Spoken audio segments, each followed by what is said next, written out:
ادامه گفتارهای رادیوی فرهنگ.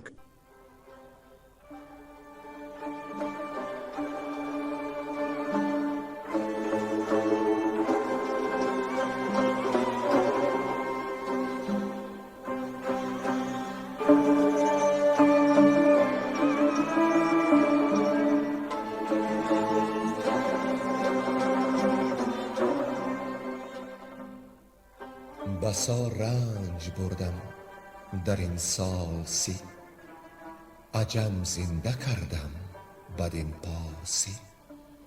بسا رنج بردم در این سال سی، عجم زنده کردم بدین پارسی.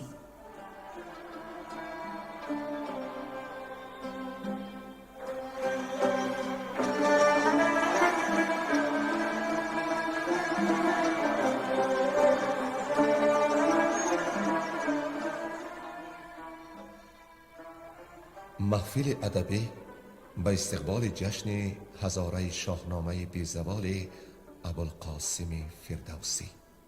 صدر محفل لایق شیرعلی.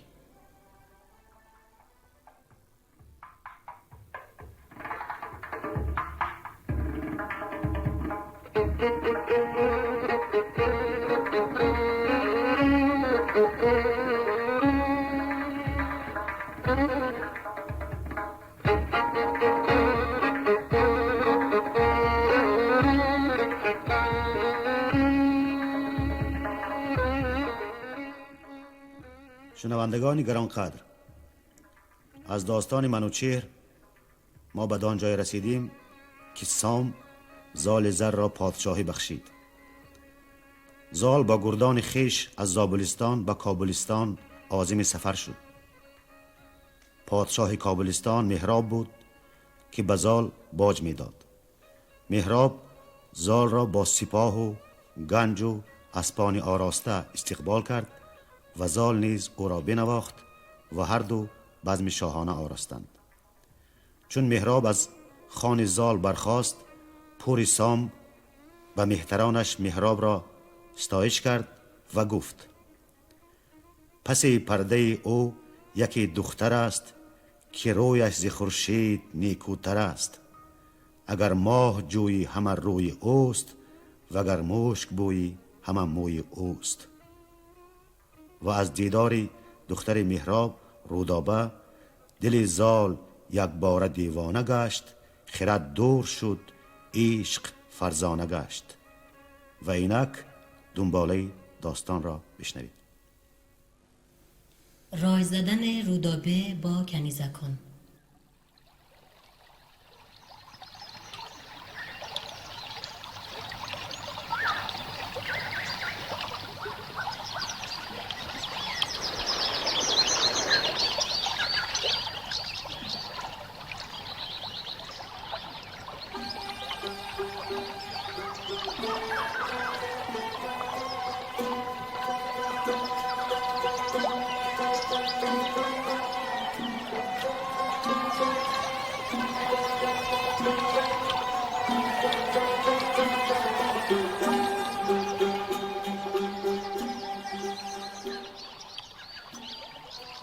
چنان بود که مهراب روزی پگاه برفت و بیامد از آن بارگاه. ستایش همی کرد با خود به زال، ز مردی و گردی و از فر و یال. گذر کرد سوی شبستان خیش، همی گشت بر سوی بستان خیش. دو خورشید بود اندر ایوان اوی، چو سیندخت و رودابه ماه روی. یکی جفت اوی و دگر دخت اوی، بدین هر دو مهراب بود تازه روی. بیاراسته همچو باغ بهار، سراسر پر از رنگ و بوی و نگار. شگفتی به رودابه اندر بماند، همی نام یزدان بر او بر بخواند. یکی سرو دید از برش گرد ماه، نهاده ز عنبر به سر بر کلاه. به دیبا و گوهر بیاراسته، به سان بهشتی پر از خواسته. بپرسید سیندخت مهراب را، ز خوشاب بگشاد عناب را، که چون رفتی امروز و چون آمدی، که کوتاه باد از تو دست بدی. چه مرد است این پیر سر پور سام، همی تخت یاد آیدش یا کنام. خوی مردمی هیچ دارد همی، پی نامداران سپارت همی. چه گوید ز سیمرغ فرخنده زال، چگونه است چهر و چگونه است یال. چنین داد مهراب پاسخ به دوی، که ای سرو سیمین بر خوب روی. به گیتی در از پهلوانان گرد، پی زال زر کس نیارد سپرد. چو دست و عنانش به ایوان نگار، نبینی نه بر زین چنو یک سوار. دل شیر نر دارد و زور پیل، دو دستش به کردار دریای نیل. ز بخشش نیاساید و نی ز خورد، به کوشش نماند وی اندر نبرد. چو برگاه باشد زرافشان بود، چو در جنگ باشد سرافشان بود. رخش سرخ ماننده ارغوان، جوان سال و بیدار و بختش جوان. اگرچه سپید است مویش به رنگ، ولیکن به مردی بدرد نهنگ. به کین اندرون چون نهنگ بلاست، به زین اندرون تیز چنگ اژدهاست. نشاننده خاک در کین به خون، فشاننده خنجر آبگون. از آهو همان کش سپید است موی، نجوید جز این مردم عیب جوی. سپیدی مویش بزیبد همی، تو گویی که دلها فریبد همی. چو بشنید رودابه به این گفتگوی، برافروخت گلنارگون کرد روی. دلش گشت پر آتش از مهر زال، از او دور شد رامش و خورد و حال. چه نیکو سخن گفت آن رای زن، ز مردان مکن یاد در پیش زن. عجب عجب عجب. دل زن همان دیو را هست جای، ز گفتار باشند جوینده رای. چو بگرفت جای خرد آرزوی، دگرگونه تر شد به آیین و خوی. ورا 5 ترک پرستنده بود، پرستنده و مهربان بنده بود. بدان بندگان خردمند گفت، که بگشاد خواهم نهان از نهفت. شما یک به یک رازدار منید، پرستنده و غمگسار منید. بدانید هر 5 آگه شوید، همه ساله با بخت همره شوید. که من عاشقیم چو بحر دمان، از او بر شده موج تا آسمان. پر از مهر زال است روشن دلم، به خواب اندر اندیشه زو نگسلم. دل و جان و هوشم پر از مهر اوست، شب و روزم اندیشه چهر اوست. نداند کسی راز من جز شما، که هم مهربانید و هم پارسا. کنون این سخن را چه درمان کنید، چه خواهید و با من چه پیمان کنید. یکی چاره باید کنون ساختن، دل و جانم از رنج پرداختن. پرستندگان را شگفت آمدان، که بد کاری آید ز دختر ردان. همه پاسخش را بیاراستند، به تنگی دل از جای برخاستند. که ای افسر بانوان جهان، سرافراز دختر میان مهان. ستوده ز هندوستان تا به چین، میان شبستان چو روشن نگین. به بالای تو در چمن سرو نیست، چو رخسار تو تابش پرو نیست. تو را خود بدیده درون شرم نیست، پدر را به نزد تو آزر نیست. که آن را که اندازد از بر پدر، تو خواهی که او را بگیری به بر. که پرورده مرغ باشد به کوه، نشانی شده در میان گروه. کس از مادران پیر هرگز نزاد، و از آن کس که زاید نشاید نژاد. چو تو سرخ رخساره و مشک موی، شگفتی بود گر بود پیر جوی.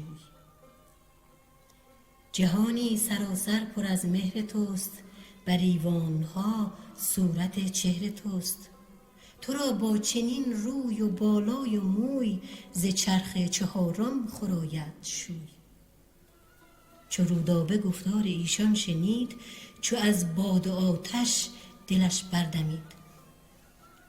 بر ایشان یکی بانگ برزد به خشم، بتابید روی و بخوابید چشم. وزان پس به خشم و به روی دژم، به ابرو ز خشم اندر آورده خم. چنین گفت کای خام پیکارتان، شنیدن نیرزند گفتارتان. دل من چو شد از ستاره تباه، چگونه توان شاد بودن به ماه. به گل ننگرد آن که او گل خور است، اگرچه گل از گل ستوده تر است. کرا سرکه دارو بود بر جگر، شود زنگبین درد او بیشتر. نه قیصر بخواهم نه فغفور چین، نه از تاجداران ایران زمین. نه خورشید خواهم نه از ماه جفت، مرا جفت او باید اندر نهفت. به بالای من پور سام است زال، ابا بازوی شیر و با کتف و یال. گرش پیر خوانی همی یا جوان، مرا او به جای تن است و روان. مرا مهر او دل به دیده گزید، همی دوستی از شنیده گزید. جز او هرگز اندر دل من مباد، جز از وی بر من میارید یاد. بر او مهربانم نه بر روی و موی، به سوی هنر گشتمش مهر جوی. پرستنده آگه شد از راز اوی، چو بشنید دل خسته آواز اوی. به دلجویی دختر مهربان، شدند آن پرستندگان همزبان. به آواز گفتند ما بنده ایم، به دل مهربان و پرستنده ایم. نگه کن کنون تا چه فرمان دهی، نیاید ز فرمان تو جز بهی. یکی گفت از ایشان که ای سرو بن، نگر تا نداند کسی این سخن. چو ما 100,000 فدای تو باد، خرد زآفرینش روای تو باد. سیه نرگسانت پر از شرم باد، رخانت همیشه پر آزرم باد. اگر جادویی باید آموختن، ببند و فسون چشمها دوختن. بپریم تا مرغ جادو شویم، بپوییم و در چاره آهو شویم. مگر شاه را نزد ماه آوریم، به نزدیک تو پایگاه آوریم. عالی. لب سرخ رودابه پرخنده کرد، رخان معصفر سوی بنده کرد. پرستندگان را چنین گفت ماه، که این است روی و همین است راه. مرین بند را گر شوی کاربند، درختی برومند کاری بلند. که هر روز یاقوت بار آورد، خرد بار آن در کنار آورد. به آفرین.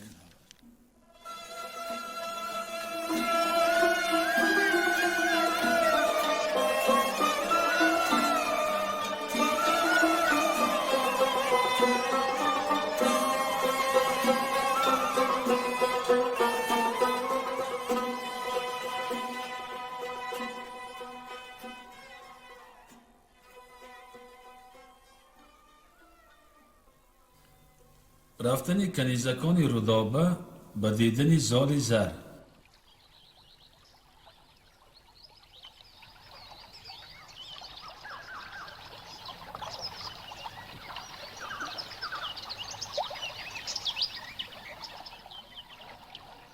پرستنده برخاست از پیش او، بران چاره بیچاره بنهاد رو. به دیبای رومی بیاراستند، سر زلف بر گو بپیراستند. برفتند هر 5 تا رودبار، ز هر بوی رنگ چو خرم بهار. مهی فرودین و سری سال بود، یعنی نوروز بودن. لبی رود لشکرگهی زال بود. از آن سوی رود آن کنیزان بودند، ز دستان همه داستان ها زدند. همه گل چیدند از لبی رودبار، رخان چون گلستان و گل در کنار. نگه کرد دستان ز تختی بلند، نگه کرد دستان ز تختی بلند. بپرسید که این گل پرستان کیند؟ چنین گفت گوینده با پهلوان، که از کاخ مهرابی روشن روان. پرستندگان را سوی گلستان، فرستد همه ماه کابلستان. چو بشنید دستان دلش بردمید، ز بس مهر بر جای خود نارمید. خرامید با بنده پرشتاب، جهانجوی دستان از آن سوی آب. چو زان سو پرستندگان دید زال، کمان خواست از ترک و بفراخت یال. پیاده همی شد ز بهر شکار، خشیشار دیدن در آن رودبار. کمان ترک گلرخ به زه برنهاد، به دستی چپی پهلوان در نهاد. بزد بانگ تا مرغ برخاست زاب، همی تیر انداخت اندر شتاب. ز پروازش آورد آنگه فرود، چکان خونوش شد از او آبی رود. به ترک آنگهی گفت زان سو گذر، بیاور تو آن مرغ افکنده پر. به کشتی گذر کرد ترکی ستود، خرامید نسلی پرستنده ترک. پرستنده با ریدکی ماهروی، سخن گفت زان پهلوی نامجوی. که این شیر بازو گلی پیلتن، چی مرد است و شاهی کدام انجمن. که بگشاد از آن گونه تیر از کمان، چی سنجد به پیش اندرش بدگمان. ندیدی زیبنده تر زین سوار، به تیر و کمان بر چنین کامگار. سبک بنده دندان به لب برنهاد، مکن گفت زین گونه بر شاه یاد. شهی نیم روز است فرزندی سام، که دستانش خوانند شاهان بنام. نگردد فلک بر چنو یک سوار، زمانه نبیند چنو نامدار. پرستنده باریده که ماه روی، بخندید و گفتش که چون این مگوی. که ماهی است مهراب را در سرای، به یک سر ز شاهی تو برتر به پای. به بالای ساج است و همرنگ آج، یکی ایزدی بر سر از مشک تاج. دو نرگس دژم و دو ابرو به هم، ستونی دو ابرو چو سیمین قلم. دهانش به تنگی دلی مستمند، سری زلف چون حلقه پای بند. دو جادوش پرخواب و پر آب روی، پر از لاله رخسار و چون مشک موی. نفس را مگر بر لبش راه نیست، چنو در جهان نیست یک ماه نیست. به مکرر بخوانید. نفس را مگر بر لبش راه نیست، چنو در جهان نیست یک ماه نیست.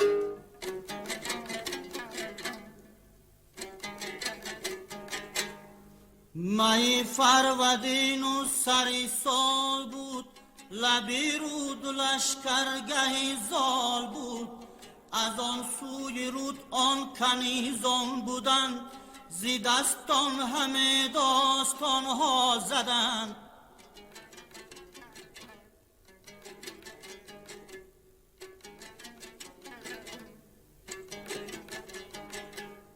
همه گل چیدند از لب رودبار، رخان چون گلستان و گل در کنار. کی ماه است مهراب را در سرای، با یک سرز شایی تو برتر بپای. با بالای ساج است و هم رنگ آج، یک ایزدی بر سر از مشکی تاج. دو نرگیس دو جادو دو ابرو به هم، ستونی دو ابرو چو سیمین قلم. دو جادوش پر خواب و پر آبروی، پر از لاله رخسار چون مشک موی.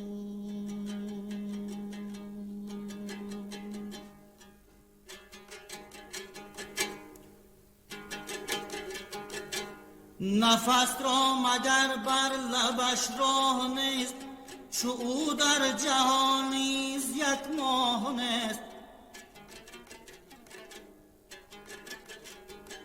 نفس را مگر بر لبش راه نیست، چو او در جهان نیز یک ماه نیست. نفس را مگر بر لبش راه نیست، نفس را مگر بر لبش راه نیست.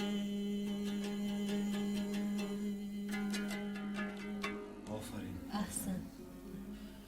خرامان ز کابلستان آمدیم، برای شاه زابلستان آمدیم. بدین چاره تا آن لبی لعلفام، کنیم آشنا با لبی پوریسان. سزا باشد و سخت در خور بود، که با زال رودابه همسر بود. چو بشنید زان بندگان این پیام، رخش گشت زین گفته ها لعلفام. چنین گفت با بندگان خوب چهر، که با ما خوب است رخشنده مهر. با پیوستگی چون جهان رای کرد، دلی هر کسی مهر را جای کرد. چو خواهد گسستن نبایدش گفت، ببرد سبک جفت را او ز جفت. دلاور چو پرهیز جوید ز جفت، بماند به آسانی اندر نهفت. بدان تاش دختر نباشد زبون، نباید شنیدنش ننگی سخن. از ایشان چو برگشت خندان غلام، بپرسید از او نامور پوریسام. که با تو چی گفتان که خندان شدی، گشاده لب و سیم دندان شدی؟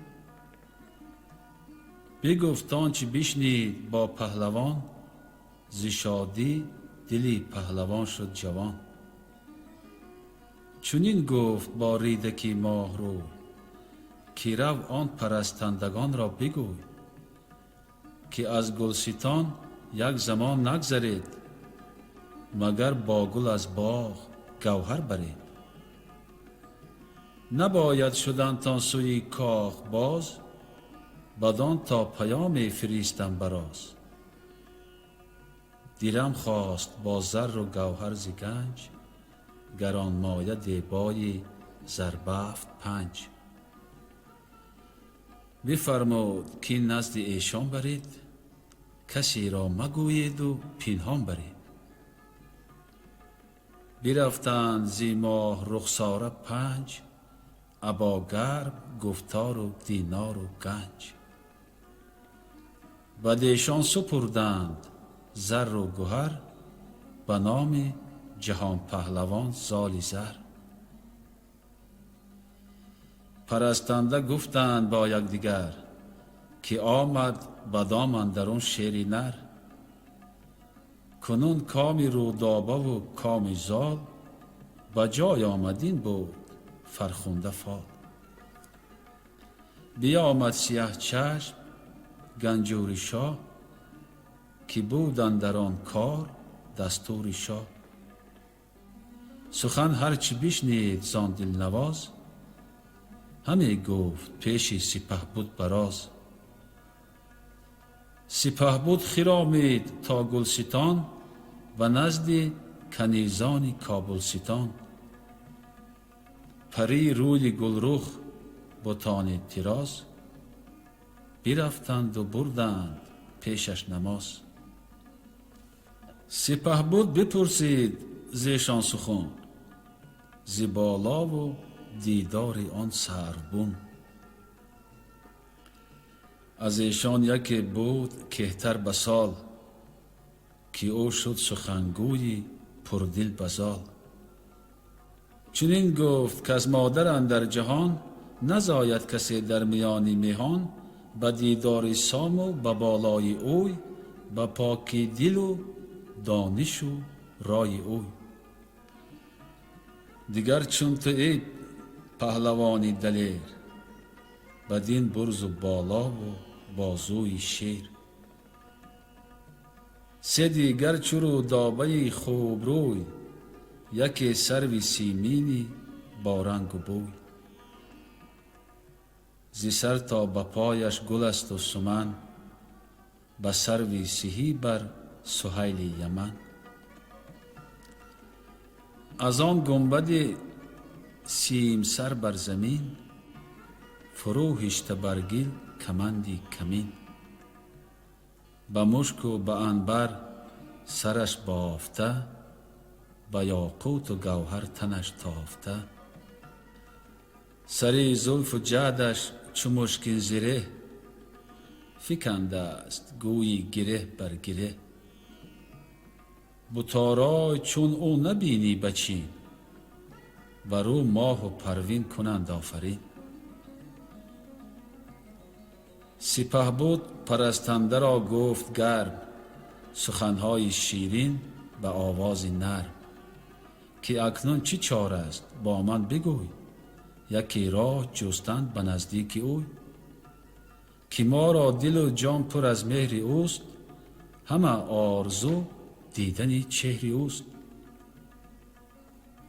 پرستنده گفتا چو فرمان دهی، بتازیم تا کاخ سروی سهی. ز فرخنده رای جهان پهلوان، ز دیدار و گفتار و روشن روان.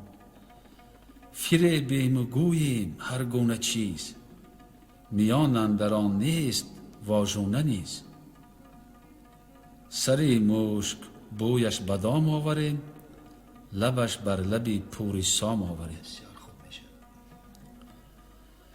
خیر آمد مگر پهلوان با کمند، به نزدیک ایوان و کاخ بلند. کند حلقه در گردن کنگره، شود شیر شاد از شکار بره.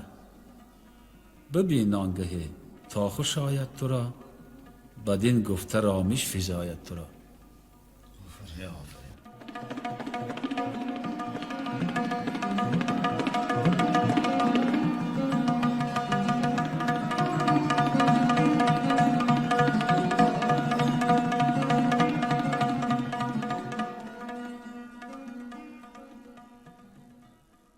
بازگشتن کنیزکان به نزد رودابه.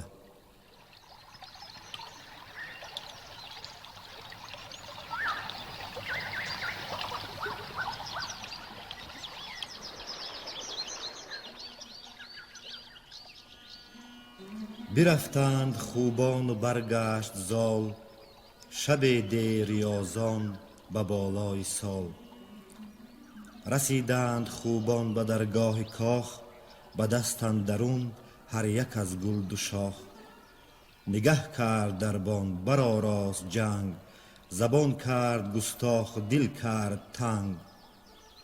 که بیگه ز درگاه بیرون شوید، شگفت آیدم تا شما چون شوید. بتان پاسخش را بیاراستند، به دلتنگی از جای برخاستند. که امروز روزی دیگرگونه نیست، به باغ گلان دیو واژونه نیست. بهار آمد از گلستان گل چینیم، ز روی زمین شاخ سنبل چینیم. نگهبان در گفت که امروز کار نباید گرفتن بدان هم شمار. که زالی سپه بود به کابل نبود، زمین پر ز خیرگاه و لشکر نبود. نبینید کس کاخ کابل خدای، به زین اندر آرد به شبگیر پای. همه روزش آمد شدن پیش اوست، که هستند با یک دیگر سخت دوست. اگرشان ببیند چنین گل به دست، کند بر زمین تان همانگاه پست. شدند اندر ایوان بتانی تیراز، نشستند و با ماه گفتند راز. که هرگز ندیدیم زین گونه شید، رخی همچو گل روی و مویش سپید. برافروخت رودابه را دل ز مهر، با امید آن تا ببیندش چهر. نهادند دینار و گوهرش پیش، بپرسید رودابه از کم و بیش. که چون بودتان کار با پوری سام، بدیدن به هست ار آواز و نام. پری چهره هر پنج بشتافتند، چو با ماه جای سخن یافتند. که زالان سواری جهان سر به سر، نباشد چنو کس به آیین و فر. که مردیست برسان سروی سهی، همش زیب و هم فر شاهنشهی. همش رنگ و بوی و همش قد و شاخ، سوار میان لاغر و بر فراخ. دو چشمش چو دو نرگسی آبگون، لبانش چو بوسد رخانش چو خون. کف و سایدش چون کفی شیر نر، هوشیوار و موبد دل و شاه فر. سراسر سپید است مویش بسر، از آهو همین است و این است فر. برخ جعد آن پهلوان جهان، چو سیمین زره بر گلی ارغوان. که گویی همه آن چنان بایدی، وگر نیستی مهر نفزایدی. به دیدار تو داده مشنوید، گهی بازگشتن دلش پر امید. کنون چاره کار مهمان بساز، بفرمای تا بر چی گردیم باز. چنین گفت با بندگان سروبون، که دیگر شدستی برای و سخن. همان زال کو مرغ پرورده بود، چنان پیر سر بود و پژمرده بود. برخ شد کنون چون گل ارغوان، سهی قد و زیبا رخ و پهلوان. رخی من به پیشش بیاراستید، بگفتید و زان پس بها خواستید. همه گفت و لبها پر از خنده داشت، رخان همچو گلنار آگنده داشت. چنین گفت پس بانوی بانوان، پرستنده را کزیدر روان. به مژده شبانگه سوی او شوید، بگویید و گفتار او بشنوید. که کامد برآمد بیارای کار، بیا تا ببینی مهی پرنگار.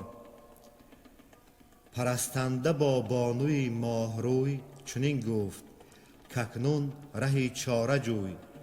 که یزدان هر آنچت هوا بود داد، سرانجام این کار فرخنده باد. همه کار سازید رودابه زود، نهانی ز خویشان او هر کی بود. یکی خانه بودش چو خرم بهار، ز چهری بزرگان برو بر نگار. به دیبای چینی بیاراستند، طبقهای زرین بپیراستند. می و مشک و عنبر برآمیختند، عقیق و زبرجد فرو ریختند. بنفشه، گل و نرگس و ارغوان، سمن شاخ و سوسن به دیگر کران. همه زر و پیروزه بود جامشان، بروشن گلاب اندر آشامشان. از آن خانه دخت خورشید روی، برآمد همه تا به خورشید بوی.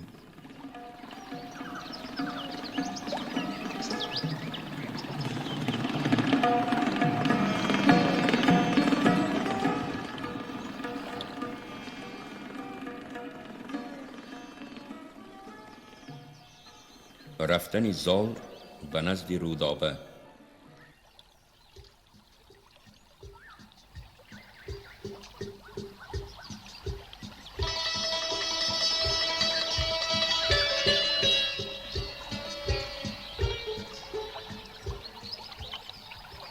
چو خورشید تابنده شد ناپدید، دری حجره بستند و گم شد کلید. پرستنده شد سوی دستان سام، چو شد ساخته کار بگذار گام. سپهبد سوی کاخ بنهاد روی، چنان چون بود مردمی جفت جوی. برآمد سیه چشم گلرخ به بام، چو سروی سهی بر سرش ماهی تام. چو از دور دستان سامی سوار، پدید آمد این دختری نامدار. دو بیجاده بگشاد و آواز داد، که شاد آمدی ای جوان مرد زاد. درودی جهان آفرین بر تو باد، خمی چرخی گردان زمین بر تو باد. پرستنده خرمدل و شاد باد، چنانی سراپای کو کرد یاد. پیاده بدین سان ز پرده سرای، برنجید آن خسروانی دو پای. سپهبد چو از باره آوا شنید، نگه کرد و خورشید رخ را بدید. شده بامز و گوهری تابناک، ز تابی رخش سرخ یاقوت خاک.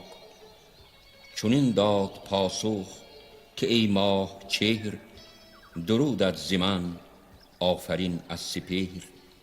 چی مایه شبان دیده اندر سیماک، خروشان بودم پیش یزدانی پاک. همی خواستم تا خدای جهان، نماید به من رویت اندر نهان.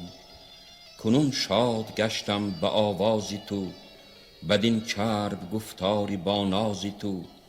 یکی چاره راه دیدار جوی، چی باشی تو بر باره و من بکوی. پری چهر گفت و سپهبد شنود، ز سر شعری شبگون همی برکشود. کمند کشاد و ز سروی بلند، کس از مشک زانسان نپیچد کمند. همان در خم و مار بر مار بر، بران غبغبش تار بر تار بر. فرو هیشت گیسو از آن کنگره، بدل زال گفتین کمندی سره. پس از باره رودابه آواز داد، که ای پهلوان بچه‌ای گردزاد. کنون زود برتاز و برکش میان، بری شیر بگشای و چنگی کیان. بگیر این سیه گیسو از یک سوام، ز بهری تو باید همی گیسوام. نگه کرد زال اندر آن ماه روی، شگفت آمدش زان چنان گفتگوی. بسایید مشکین کمندش به بوس، که بشنید آواز بوسش عروس. چنین داد پاسخ که این نیست داد، چنین روز خورشید روشن مباد. که من خیره را دست بر جان زنم، بر این خسته دل تیز پیکان زنم. کمند از رهی بستد و داد هم، بیفکند خار و نزد هیچ دم. به حلقه در آمد سری کنگره، برآمد زبون تا به سر یک سره. چو بر بام آن باره بنشست باز، بیامد پری روی و بردش نماز. گرفت آن زمان دستی دستان به دست، برفتند هر دو به کرداری مست. فرود آمد از بامی کاخی بلند، به دست اندرون دستی شاخی بلند. سوی خانه زرنگار آمدند، بدان مجلسی شاهوار آمدند. بهشتی بود آراسته پر ز نور، پرستنده بر پای بر پیش حور. شگفت اندر آن مانده بود زال زر، بدان روی و آن موی و آن زیب و فر. ابا یاره و طوقی با گوشوار، ز دیبای و گوهر چو باغی بهار. دو رخساره چون لاله اندر چمن، سری جعد زلفش شکن بر شکن. همان زال با فر شاهنشهی، نشسته بری ماه با فرهی. همایل یکی دشته اندر برش، ز یاقوت سرخ افسری بر سرش. ز دیدنش رودابه می نارمید، بدزدیده در وی همی بنگرید. بدان شاخ و یال و بدان فر و برز، که خارا چو خار آمدی زو به گرز. فروغی رخش را که جان برفروخت، در او بیش دیدی دلش بیش سوخت. بیت شیرین. فروغی رخش را که جان برفروخت، در او بیش دیدی دلش بیش سوخت. همی بود بوس و کنار و نبید، مگر شیر کو گور را نشکرید. سپهبد چنین گفت با ماه روی، که ای سرو سیمین بری مشک بوی. منوچهر چون بشنود داستان، نباشد بر این نیز هم داستان. همان سام نیرم برآرد خروش، کف اندازد و بر من آید بجوش. ولیکن نه پرمایه جان است و تن، همان خار گیرم بپوشم کفن. پذیرفتم از دادگر داورم، که هرگز ز پیمان تو نگذرم. شوم پیش یزدان ستایش کنم، چو یزدان پرستان نیایش کنم. مگر کو دلی سام و شاه زمین، بشوید ز خشم و ز پیکار و کین. جهان آفرین بشنود گفت من، مگر کاشکارا شوی جفت من. بدو گفت رودابه من همچنین، پذیرفتم از داور و کیش و کین. که بر من نباشد کسی پادشاه، جهان آفرین بر زبانم گواه. جز از پهلوانی جهان زال زر، که با تاج و گنج است و با نام و فر. همی مهرشان هر زمان بیش بود، خرد دور بود آرزو پیش بود. چونین تا سپیده برآمد ز جای، تبیره برآمد ز پرده سرای. پس آن ماه را شاه پدرود کرد، تنی خویش تار و برش پود کرد. سری مژه کردند هر دو پرآب، زبان برکشیدند بر آفتاب. که ای فر گیتی یکی لخت نیز، یکایک نبایست آمد هنیز. ز بالا کمند اندر افکند زال، فرود آمد از کاخ فرخ همال. بسیار شیرین، بسیار شیرین.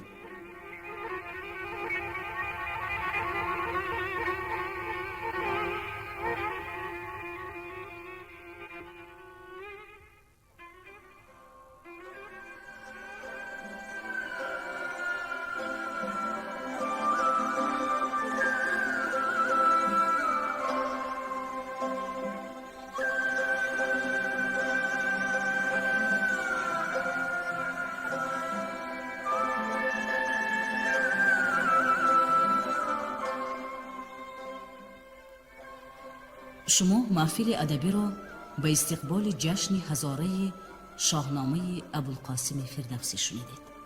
انجام گفتار ادبی.